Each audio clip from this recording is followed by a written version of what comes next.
Welcome to the Writing Gals, four sweet romance authors talking about writing as we stay up late. Tonight, we are super excited to have Jennifer Nielsen with us, and she's going to teach us about a class that she did at Storymakers, the Breakout novel. But before we go into that, first, we wanted to kind of give an update on where we are at right now.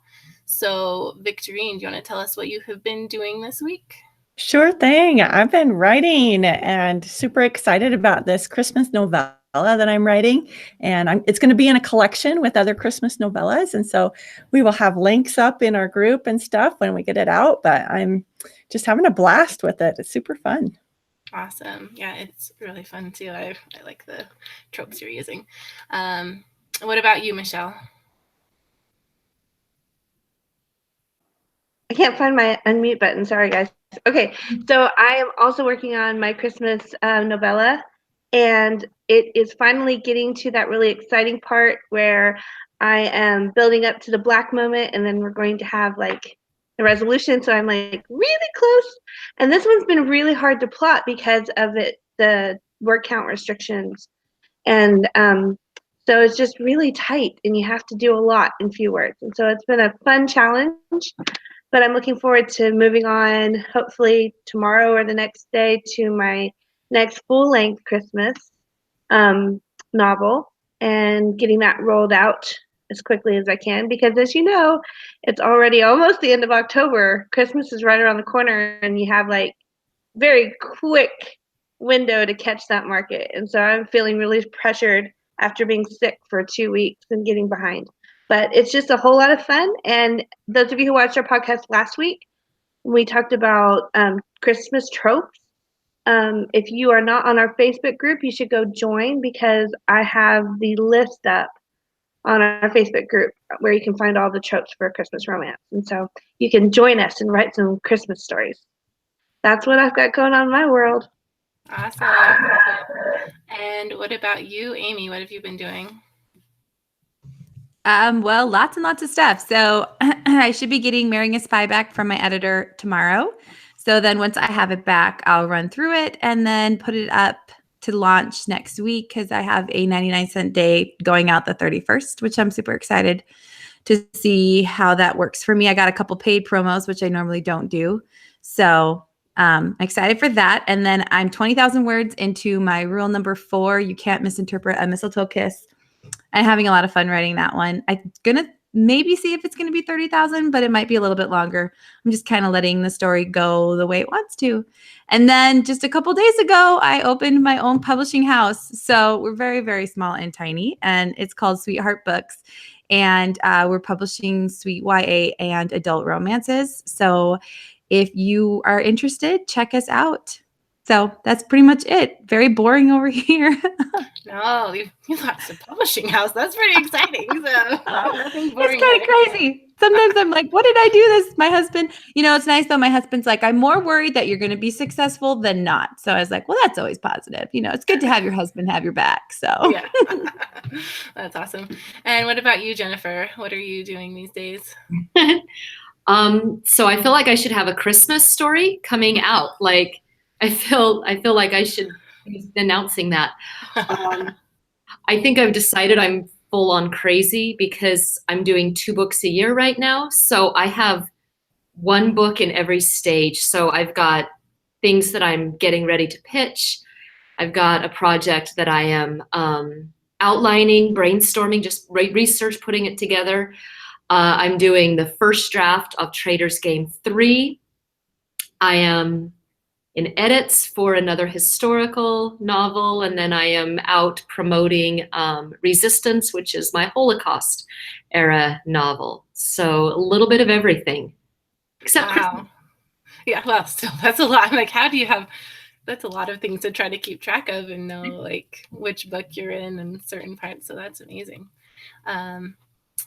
So for me this week, I restarted my Christmas book because it was trash. So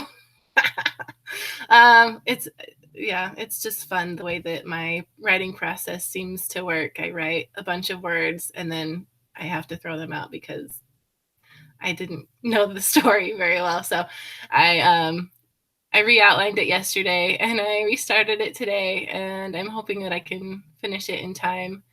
So yeah, it's just been a not so great week, but it was much better today. So and it will probably not be 70,000 words like my other books because my deadline is coming up. So I'm going to see if I can write like 40,000. That's my goal. And hopefully that will be okay. So yeah, that's what I've been doing. Oh, and I've been launching my book, My Second Chance, too. And so that's been fun. And it's just kind of slowly building, and hopefully it will do all right. So yeah. Okay, so now we will go into more of tonight. But first, I want to officially introduce you to Jennifer so you can kind of know a little more about her. So Jennifer Nielsen is the New York Times bestselling author of the Ascendant series, the Trader's Game series, historical novels such as Resistance and A Night Divided, and other titles. She lives in northern Utah with her husband and family and has an incurable addiction to dark chocolate, by which she means she has no intention of trying to cure it, which is awesome. Dark chocolate is the best. So I'm so excited to have Jennifer here. So first, can you just kind of tell us your publishing story, like how you got to where you are? You're traditionally published, correct? And so just kind of tell us how your career has been so far and what you did. All right, so it started with me writing a manuscript that I thought was good, and it wasn't. And I'd send it out to every publisher and get my straight round of rejections, my little stack. And so I wrote another one that was terrible and got my little stack of rejections got thicker. And by my fourth manuscript, I knew I was ready to break in.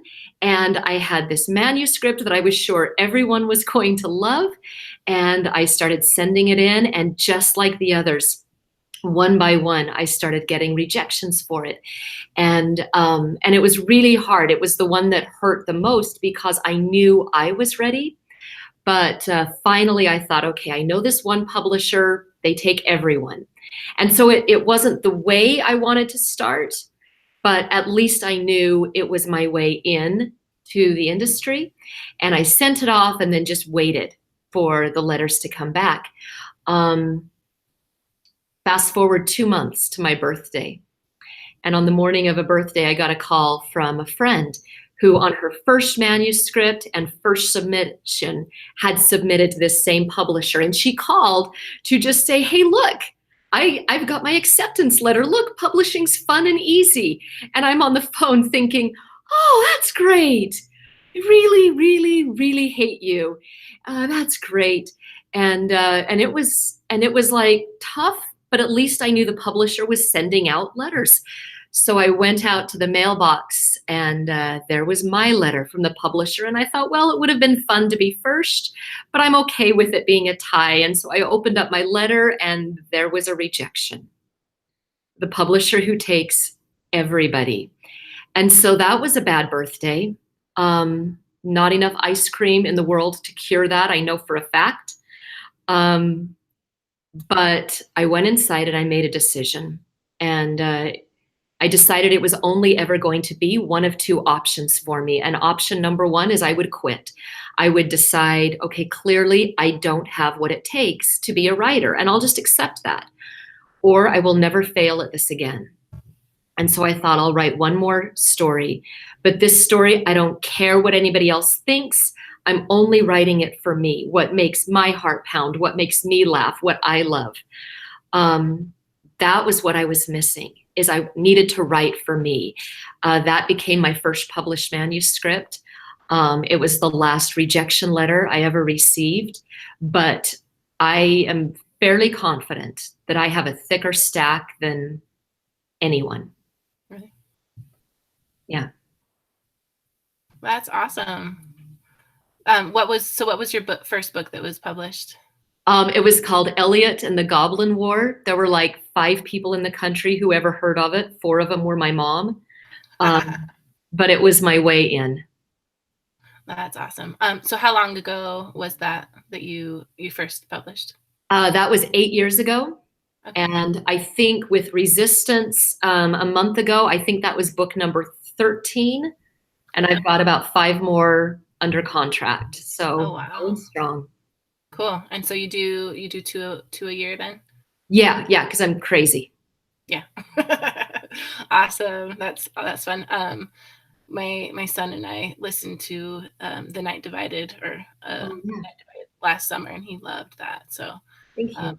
everyone go read her books because they're awesome. Like everyone, like my brother, he also is a teacher, and he always talks about the False Prince. So Wow, that's awesome. yeah, so everyone go get them. So let's go right into our questions. And our first question is, so it's about your class that you did at the Storymakers Conference, which I know a lot of us went to. And that was like my favorite class because it was just so inspiring. I'm like, yes, I can, like, this is, possible, we could have a breakout novel. So I just love that. But first I kind of want you to explain what a breakout book is for our viewers who haven't, weren't lucky enough to go to the class. I would consider a breakout book a book that kind of enters into the pop culture. It enters into the general conversation where it's not just a book lover who knows it, but everyone knows it. And it's got references made in the larger culture. So it's the book that everybody knows in one way or another. Okay. Fantastic. So like for example, would that be like like Twilight, Hunger Games, those kind of books? Yeah, Twilight or Hunger Games or Harry Potter or Da Vinci Code or anything Nicholas Sparks writes, pretty much. Okay, cool. I'm glad you mentioned Nicholas Sparks. I'm like, can romance be a breakout novel? So that's good to hear that because I'm like, okay, Well, there's or the chance. Fault in Our Stars, my goodness, I mean, absolutely. Awesome, cool. Awesome. And what elements do you think a breakout novel has? Well, so I would start with understanding like the 4-quadrant appeal, right? So you have children and teenagers, and then like the 18 to 30, and then all of us old folks over 30, those 4 quadrants. And if you look at the breakout books, those books, they tend to have, in most cases, at least a 3-quadrant appeal. So you're certainly looking for that. You would also look for, these books tend to have in common either a mystery element or some sort of a romance where it's not a determined outcome for who will end up together, which is also its own sort of mystery appeal. You'll have a book that tends to be unique on the market, that it kind of, I mean, Twilight, it's because it was like, wait, good vampires and it's a romance, and, Hunger Games, there's kids killing kids, this sort of unique on the market, and then high concept, meaning it's something that you could sum up just in 1 or 2 very brief sentences. So it's just a quick kids killing kids sort of a concept. Wonderful. And I think you also said if you get a very famous movie star to offer to play in it, then it can be a breakout novel. Am I remembering right? Well, that one I was referencing John Grisham. So his debut suspense novel, A Time to Kill, didn't even earn out its advance. It was a mid-list. It sold okay. But The Firm, even before it was published or around the time of published, Tom Cruise signs on for the movie version of it. And it was instant bestseller list. And so, yeah, if you're out of other options, if you could just get Tom Cruise, Right. a lot of your sales problems are just instantly solved. That's amazing. That's just what I need to do. Stock movie stars. That's supported by the writing gals and Jennifer Nielsen. Well, yeah, within legal means or semi-legal means, preferably. Yeah. Okay, so my question for you is, do you think that with the huge number of books being published these days that it's possible to have another breakout novel like Twilight, The Hunger Games, or The Da Vinci Code? And then is there too much competition for anyone to rise that high? Oh, no, there'll absolutely be another breakout book. Absolutely. We kind of have this weird time. There isn't one right now. I mean, there's a lot of popular books, but that breakout isn't really here right now. Yeah, there will absolutely. be another breakout book. And the exciting thing is that to anyone watching, there's no reason it's not you. That's what we loved about your class, because I think at the end you said, why not you? And me and Victorine walked out of the class and we're like, why not us? That's totally us. She's speaking to me. Well, but that's it, right? I mean, one of the great things about this industry is that wherever you are and wherever you've come from is no predictor of where you're going. And so the next project can always be your moment, and you always have to believe in that future. And not necessarily that it's a breakout, but maybe it's your success. Maybe that one wins the award. Maybe that one gets you noticed in some special way. And so, yeah, why not? Why not believe in that future? Okay, so I have a quick question before you go. I know this is giving me more than one. So do you feel like a book becomes a breakout novel once it becomes a movie? Because like for Twilight, I didn't even know what Twilight was. I'm from Minnesota, and till all a group of ladies were like, we're going to go see this movie Twilight. And I'm like, what the heck is Twilight? So it had been a bigger thing, but then once the movies came out, then everybody knew, and then I went and read it. Do you think that that is more of a determiner of a breakout novel, or what do you think? No, I think that it certainly helps, right? It certainly helps and stuff, but the movie is a symptom of a novel becoming breakout. So you take like Angie Thomas's The Hate You Give. That thing has been sitting like at the top of the young adult bestseller list for something like 98 years now. I mean, it's huge and doing so well. So the fact there's a movie with it, that doesn't diminish the fact that this book has been doing incredibly well. The movie will expand it. Right. The book was holding its own just fine. Okay. So my question is, do you think that a self-published author would be able to have a breakout novel, or do you need the strength of a big 5 publisher behind you to do that? Or at least a bigger publisher? All right, so here's the thing. Nobody knows the exact formula for a breakout novel. There are books that publishers have put forward and they've put $1 million promotional budgets behind it, and the book has fizzled. And there have been books that have had very little promotion that have done incredibly well. So whether you are published by the big 5, published by a small publisher, or self-published, you have the chance to do very well. All right. You just want to give it every possible chance to succeed. The challenge for self-published, obviously, is you're trying to get the word out yourself, which is tough. But that doesn't mean you have lesser odds. It just means you've got one more challenge. Yeah, I mean, you got to look at 50 Shades of Grey. I'm not saying, that it's not published traditionally now, because it has been, but it was a successful self-pub first. Yeah. So she self-published that, and then because of its success, kind of rising up out of the obscurity of, where she started, because she started with writing that as fan fiction. Yeah. And then she decided to self-publish, and then it did so well that it got picked up and became this enormous franchise.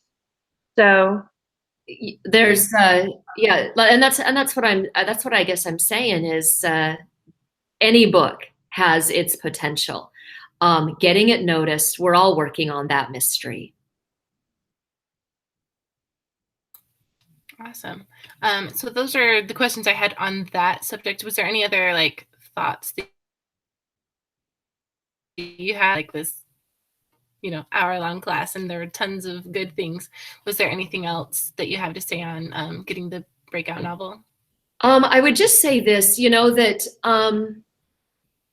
it's important to understand that like you can develop a formula for a breakout novel and just check every box, and the book can go nowhere, and you can do none of those things and the book can be wildly successful.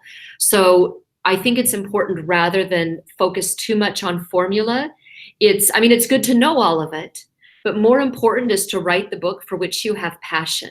because if you're writing something that you love and it makes your heart pound, that will do more for the quality of the book than just checking off every box and hoping that that works for you. Just follow that story passion.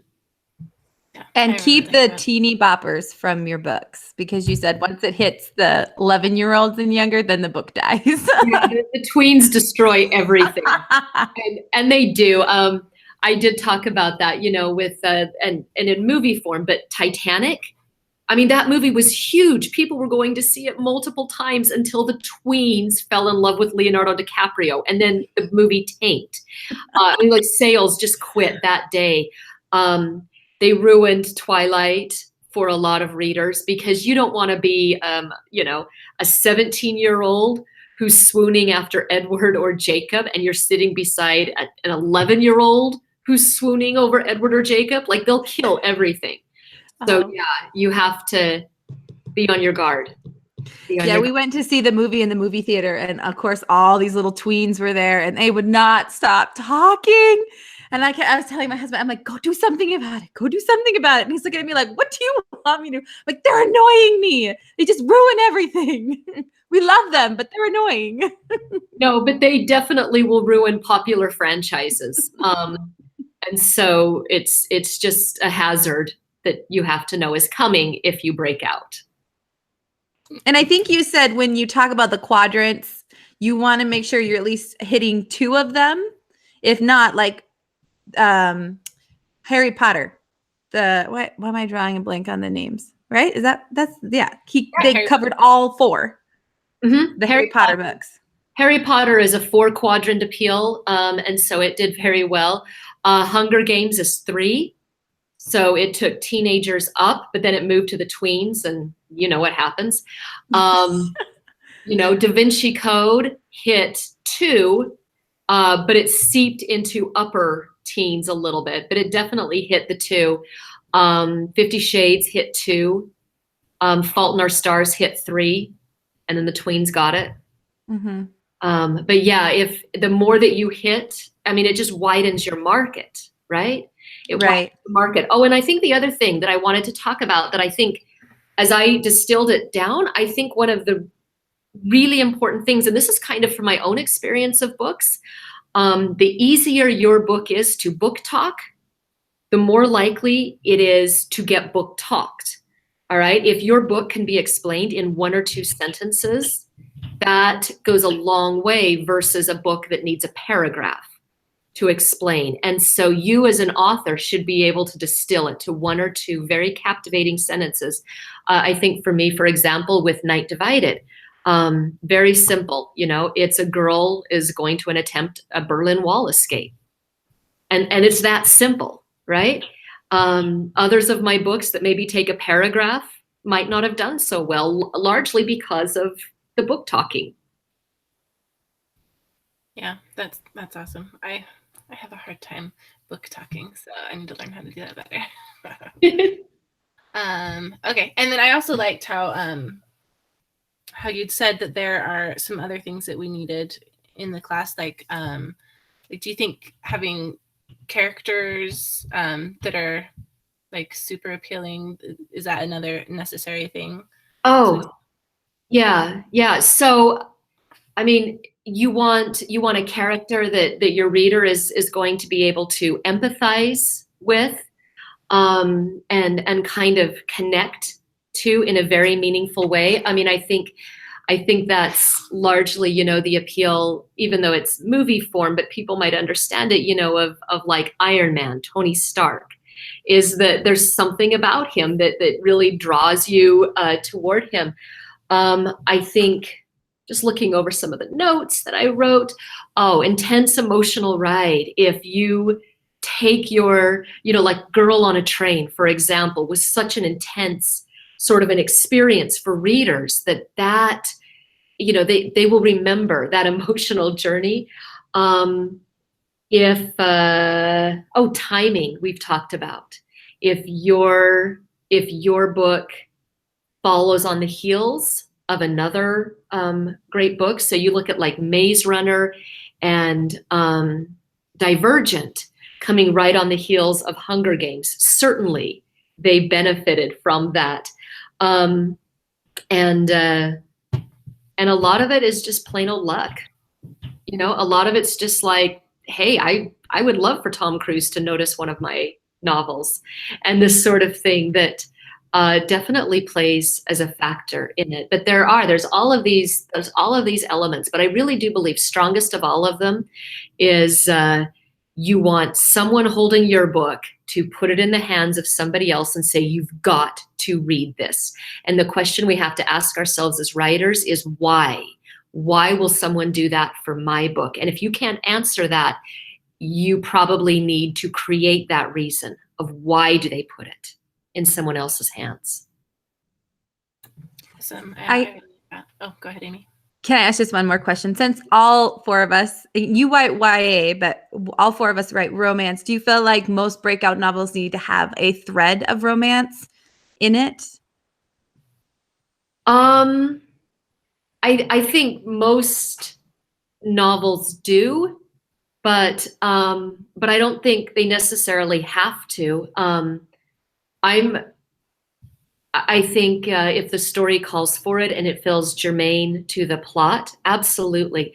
But I think to insert a romance just because you feel like that's some formulaic need, it's going to feel as artificial as it would be. So if it belongs there, great, make it compelling. Mm-hmm. And if it doesn't belong there, then there has to be something else there that is a compelling emotional experience. Gotcha. Okay, so that's kind of like where the mystery aspect would come in, like you said earlier. Oh, it might be mystery, or it might be danger, or it might be the humor, or there's something that your reader is going to latch onto, and very often it is a romantic thread, but not as a rule. It's just common. Okay, awesome. Okay, any more questions on that before we go to the questions we got from our Facebook group? No? Okay. We do have a couple of questions about breakout novels on our live okay. YouTube. Do you want to take those, Amy? You can. All right. Melissa is asking about book talking, and she says, is book talking like having a really good tagline? Yeah, book talking is, it's a tagline, but it's more personal than that. Your tagline is how you might pitch your book to the agent or the editor in that elevator.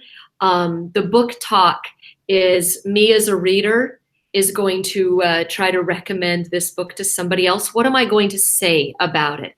If you write for young people, what does the librarian say to the students that gets them to want to pick up the book? It is what people, in one or two sentences, how they will sum up your book. And the more concise and compelling that can be, the stronger your marketability is. Because thank you, modern media, we listen to things in sound bites, and your book should be able to be communicated in a sound bite. That's a great explanation. And the next one is writing a breakout novel the opposite of writing to market? Because if we're writing what is already popular, can it not take the world by storm? Do we need a completely unique plot? All right, so there would be a couple of thoughts I have on that. The first thought I have is to understand that anytime there's a breakout novel, publishers are going to get flooded with imitations of that novel. So, when it was Harry Potter, publishers are just overwhelmed with kids going to magical boarding schools in some variety of it. And those novels will always take second place. They always will. If you write to follow a trend. I would rather encourage a writer to set the new trend. Write something that isn't already big, and then understand like the lead time, right? If I start writing something right now for what's popular right now, by the time it hits the shelves, it's old news. So rather than write for what's hot, I would rather create the next popular genre and let other people imitate me. Awesome. All right, Judy. Okay, so that was all of those ones. Okay. Okay, so from our Facebook group, we have a question from Yesenia Vargas. I might say that wrong. I'm so sorry if I did.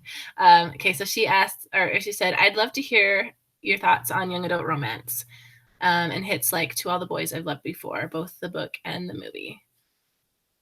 Thought it was awesome. I think Jenny Han as an author is awesome. I think she deserves her success.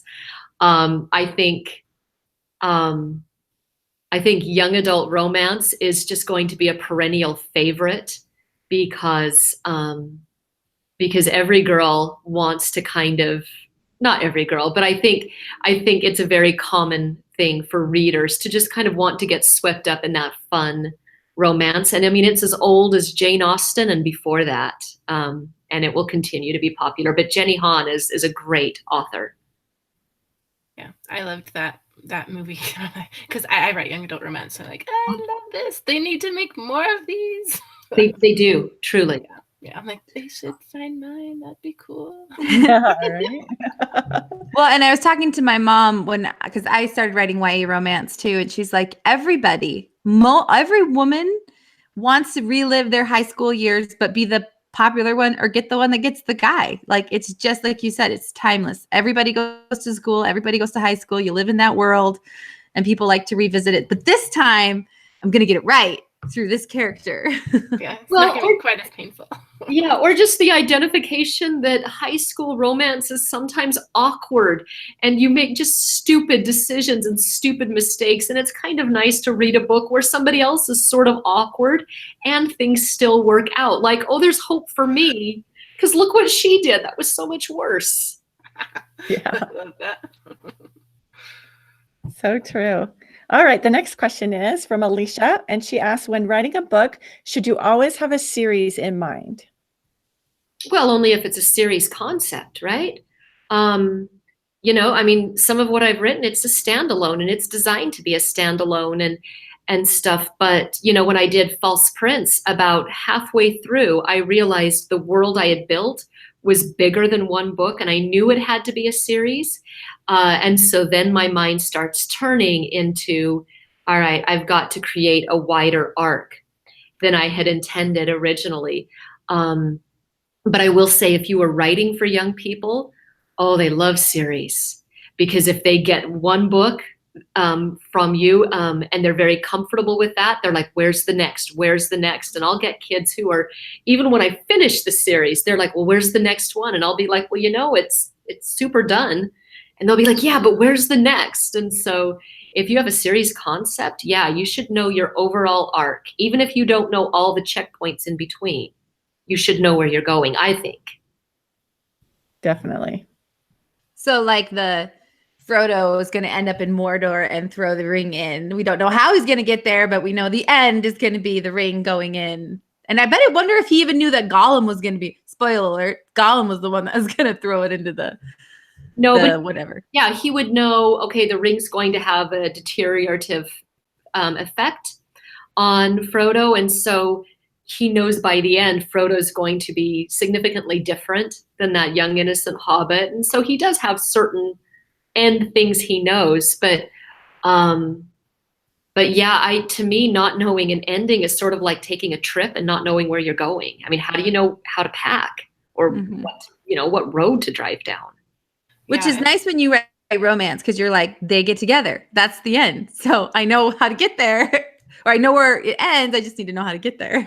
Unless you're me and on my first attempt at this book that I'm doing. So I don't know who ends up. Yeah, but I'm curious because I've never done because I write romance. So I'm just curious how, when you start your series, they are going to be a series. Do you have the whole series outlined for the most part, or do you just kind of know where they're going to end up, and then just write each book and hope it ends well?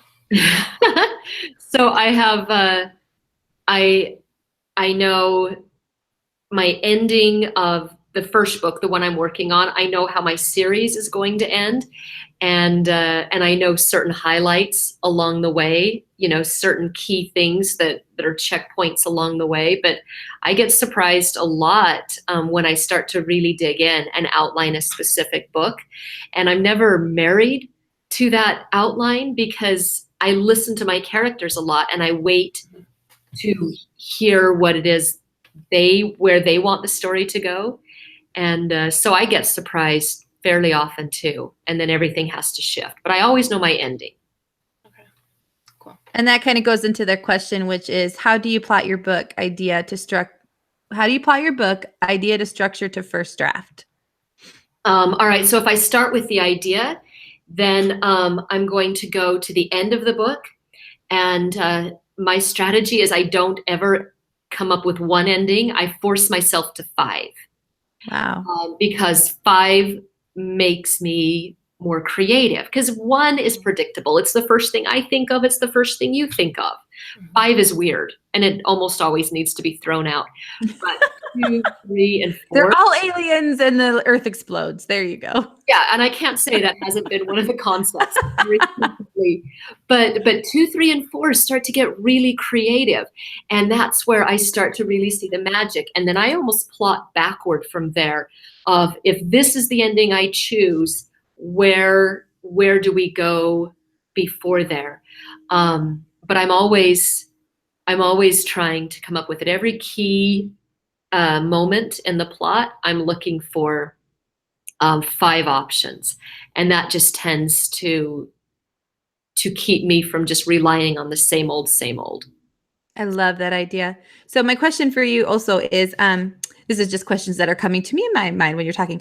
So would you say your idea is more like your book talk? Like when you said you wrote the one where she goes under or over the Berlin Wall, is that your thought was like, I want to write a story about a girl who goes over the Berlin Wall? Is that kind of how you start? Or do you start like with a character in mind or a plot in mind when you start with your idea? For Night Divided, I knew I wanted to write about a Berlin Wall escape story. That's all I knew. And I didn't know the character yet or anything. But so I start doing the research and just trying to find and build the world. And I'm listening for the character. And now I just feel like I'm super schizophrenic as I'm saying this aloud. But I'm listening. We're all writers. We know what you're talking about. I know. We all get that schizophrenic. But eventually I will hear that character start to narrate to me. I'll hear that first line. And then all it is just asking my character questions. And he or she will reveal themselves to me. But so with that, I knew I wanted a Berlin Wall escape story. So I put out a map of Germany and drew a line where the wall was. And then it's like, okay, I need 5 possible ways to escape. And so I start coming up with my 5 endings, or are they successful or not? And all of these options. And as I'm doing that, the character will start to work with me on telling me their story. And so then it all starts to come together. And then in terms of non-historical ones, do you go with like the world you're creating, or? No, it'll be so like Trader's Game, which is my most recent series. So I had the concept of, a girl being forced to betray her family by the rebellion. And so then I go to the end and I say, okay, if you were being forced into rebellion, what's one possibility that she's going to do? And I go to 5 and I'm listening. And in that case, I had both her and one of the members of the rebellion speaking to me. And so they're arguing in my head. And so I'm like, okay, so we're going to have a dual narration. You tell me your side of it. You tell me your side of it. And let's see what readers think. And so it's the same process. It's the only difference is in historical, I'm dealing with an existing world. And in fantasy, I'm just creating and pulling elements together. But really, it just comes down to listening to the characters. They'll tell you what they need. Have you ever thought about doing like the pick your ending and you write all 5 of them and then the authors or the readers can pick which one they want? Totally. I think a choose your own adventure for adults would be so great. And in fact, I can't even say it, but I had the craziest idea like at 6 o'clock this morning when I was supposed to be asleep that kind of is along that vein. That is so weird. But man, if I can pull it off, it will be just so cool / bizarre. But now I have to try it because it woke me up. You'll have to let us know when it's published, and then we'll push everybody to it because we're all going to be anticipating. Remember that book you talked about that one time on the Writing Gals? Where is it? Yeah, only if I can pull it off, because if I can't, it's not seeing the light of day. And I may not be able to pull it off. It's very weird. Well, we're excited. I'm sure you'll do great. All right, Michelle, go ahead. Take us away with another question. Well, this is just awkward. I was so busy just listening to Jennifer that I let my phone go to sleep. Okay, here we go. I found it. I actually have like 6 questions in the 4th question. I'm not sure how that ended up happening. So we'll try and break this up a little bit. So Gussie Fick wants to know, is Resistance your first historical novel? And why did you decide to write a YA World War II Holocaust novel? Okay. I did never intend to write a Holocaust novel. That was never my intention. But I was a few years ago traveling in Poland and in the ghettos in Krakow. And I saw a sign on the wall that talked about the underground theater there. Well, I'm a theater major, so I thought, wait, the underground theater? What is this? And I took a picture of the sign, just intending to go back later and research just what that was. And I couldn't find it anywhere, like nothing about the underground theater. And I'm using every single Google search term combination that exists. Polish underground, Jewish underground, Krakow, Jewish underground, along with theater. And finally, it led me to this book that is a rather hard book to find. And it was about the Jewish teenagers in Krakow who fought back.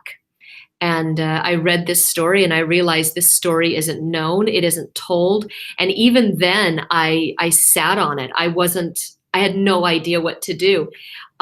Resistance is actually my second historical. So Night Divided came out, and one day my editor called me and she said, would you consider doing a second historical? And I told her, I says, well, I actually have an idea, but I've been sitting on this for like 5 months because I'm terrified to pitch it to you. And she says, well, why is that? And I said, well, I might not be the right person to write this novel. And I accept I might not be the one to write it, but here's the idea. And she bought it immediately. And so I knew it had to be written because this story just wasn't known. That's amazing. And you actually answered one of her questions because she wanted to know if you'd been to Warsaw. Yeah. So that's an amazing story to hear the background of how that came to be. She also wants to know what genre you prefer, fantasy or historical. When I first sold Night Divided, there was some concern about whether readers would follow me into a second genre.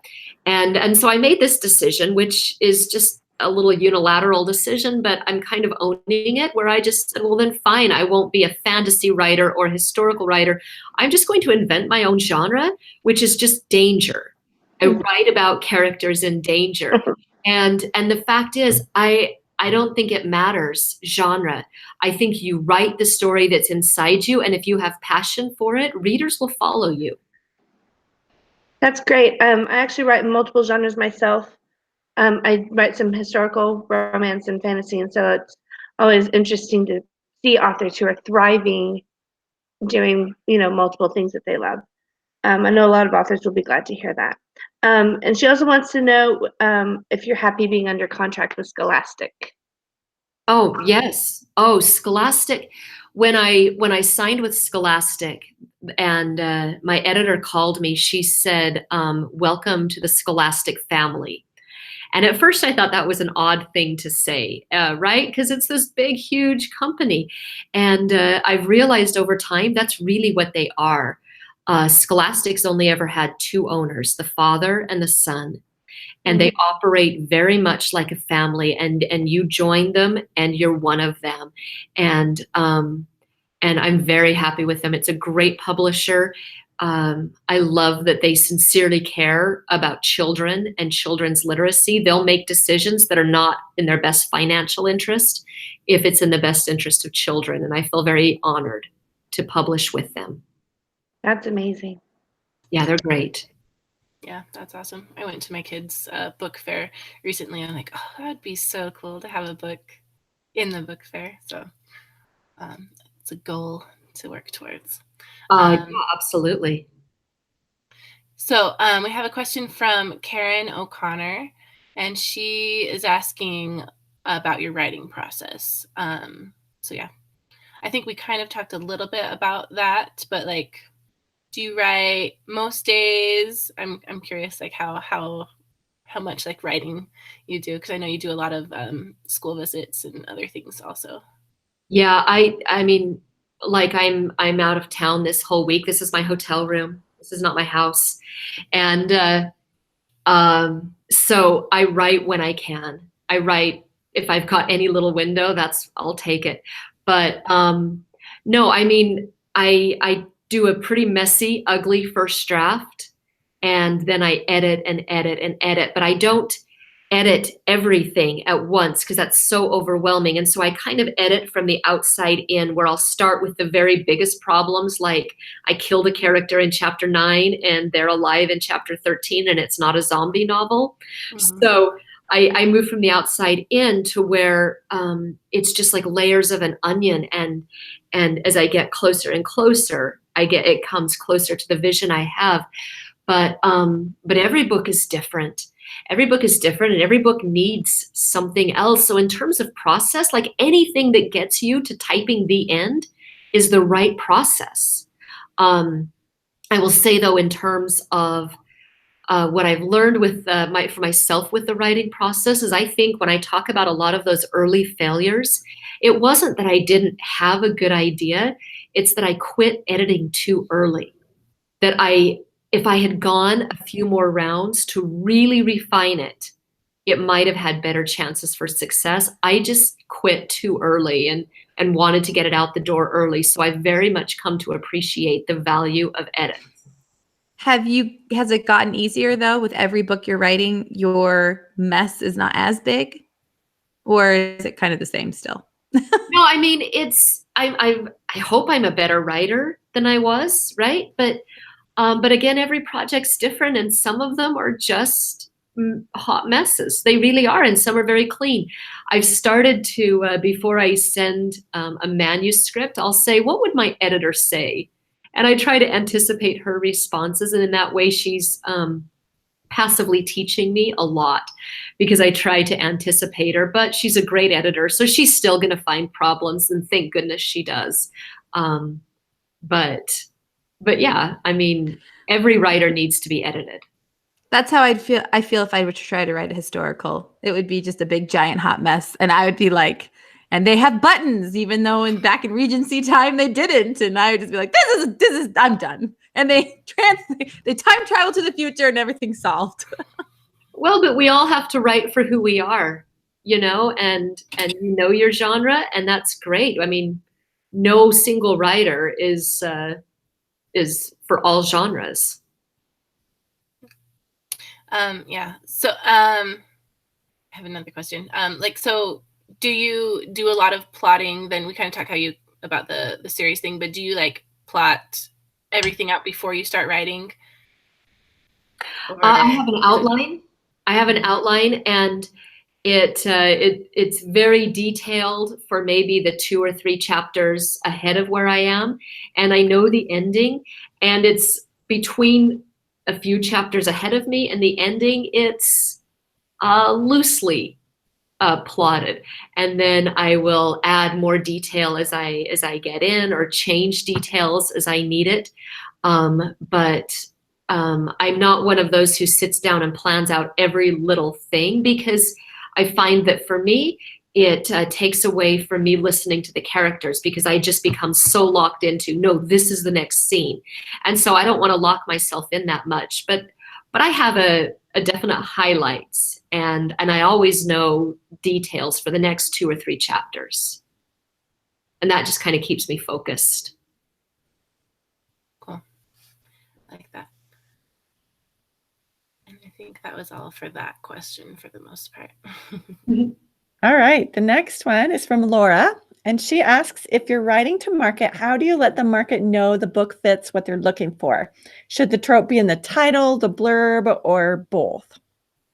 I think we were supposed to, I don't know if that was more of a self-publishing type question. So I don't know.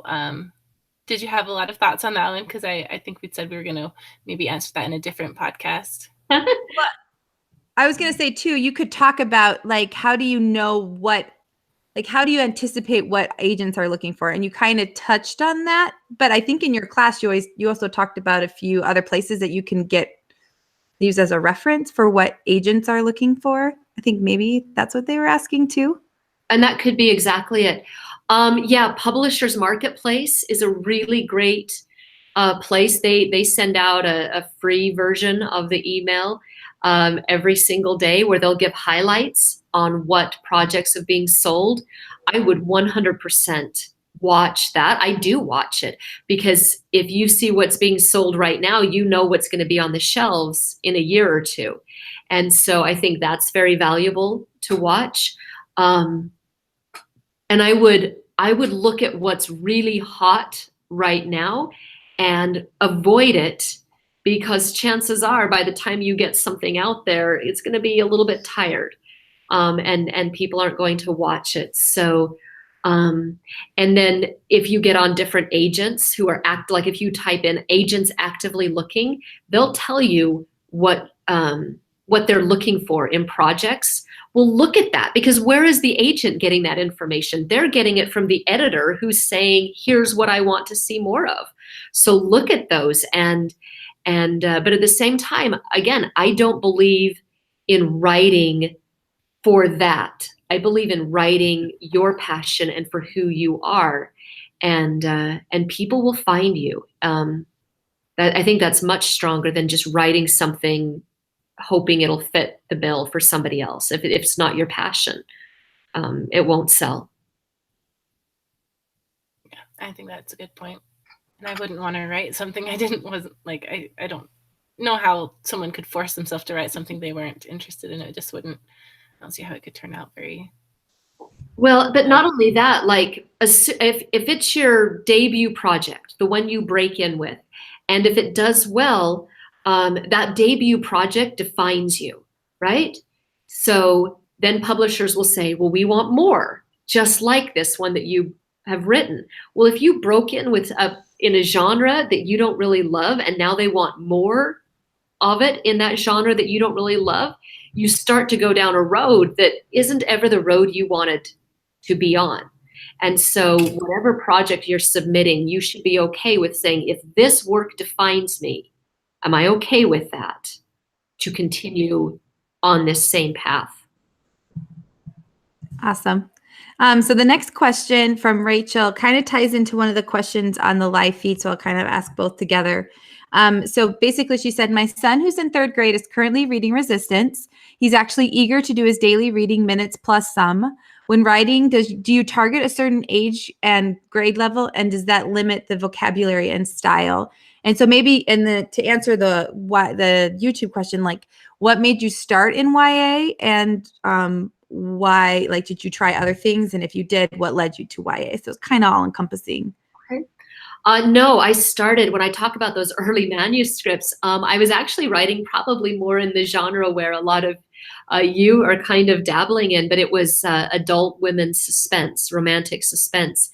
And when I talk about writing for who we are, that is not who I was. I thought I was, but it was not. It just wasn't me. And then one day I happened upon a challenge online. It was right before the 7th Harry Potter book came out. And it was just this fan fiction site challenge, could you write the 7th Harry Potter book? Well, I was a big fan of the series.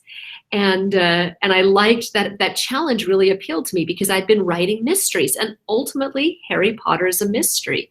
So I thought, I just want to see if I can do it. And I wasn't going to write it to show anybody, or it was just for me.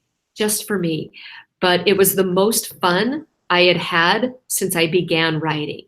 And I thought, what am I doing writing for adult women's suspense? I'm reading young adult and middle grade, and I'm fascinated by young adult and middle grade. I should be writing the stuff that I'm reading, which I know seems super obvious, but I missed it until I did that project. And then once I did it, I found my voice and I knew I'd come home. In terms of resistance and how I target it, I'm always aware that young people are reading my books, so I know that I'm writing for them, but I don't dumb it down. I think that's disrespectful of the intelligence of young people. Rather, I try to just make things accessible to them, and if it leads them in some cases to ask a teacher to say, hey, I just don't know about this more. Great if the kid wants to learn more, but so it's finding the balance between respecting the reader and then also not just working over their heads. But I don't ever dumb down. And I think kids can feel that if you do. So it's smart. And I think also too, if kids read something that they don't quite understand, but they don't really care about understanding, normally they just read over it and keep moving on. So Yeah. I think you hit both those types of readers that are like, yeah, I'm okay not knowing, or the ones that say, no, I want to know. Yeah, and you know, it is. I mean, they'll read for their interest level and stuff. But one of the things that's been really rewarding to me is kids who have read something of mine and then they've gone on to research more about it. Like, it's crazy the details that they will find if they're fascinated in the subject. Like, they're smarter than me about some of my books.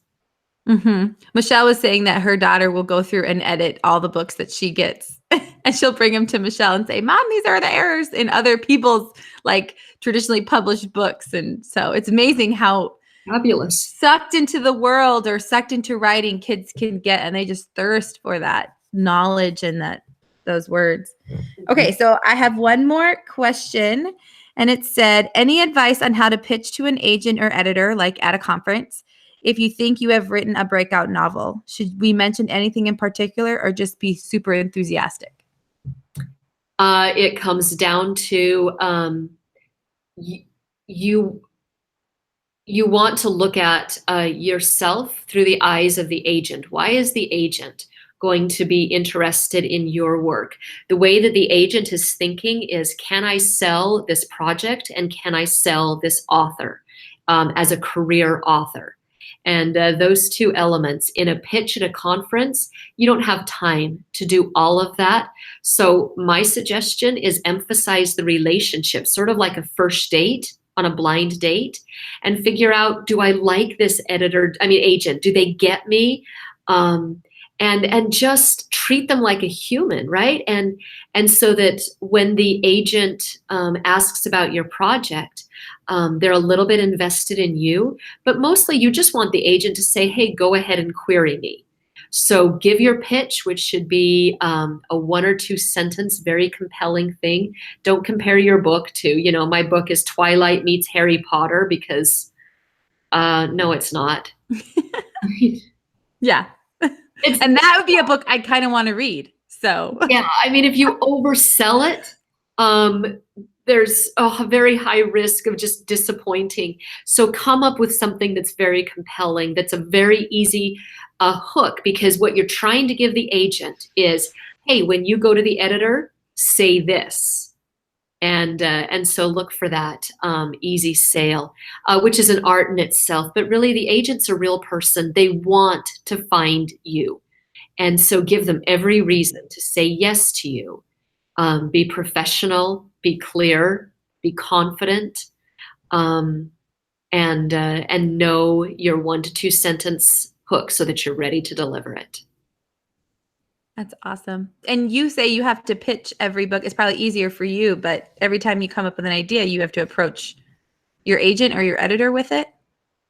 Yeah, I'll start with my agent and run things past her, and then she'll, kind of like, oh yeah, it's really weird, or she'll be like, yeah, this has to happen. And now I have a working relationship with my editor, so I might take it to her directly, or my agent might pitch it if it's a little bit more formal of a pitch, but I still have to pitch it right. I mean, that never changes. Mhm. Because the way you pitch it can make or break your project. I mean, you can sell, I'm trying to think of a really great example. You can sell Harry Potter as, the chosen one versus the ultimate evil lord of magic. Or you can say, lonely orphan kid figures out who he is, Mhm. and that pitch makes or breaks it. Definitely. Well, that is all the questions. Besides a lot of people thanking you for your awesome answers, because I think we were all riveted by what you were saying. So we're good for the YouTube questions if you want to take it back, Judy. Okay, awesome. Yeah, I just want to say thank you for coming on. It's been really cool to hear all of your thoughts, and I hope that all of our listeners will go check out your books because they are I'd be amazing. okay with that. Yeah. But mostly if your watchers, if they're writers, they need to understand this. Success, it's tenacity. It is just, you decide tonight, you're never giving up.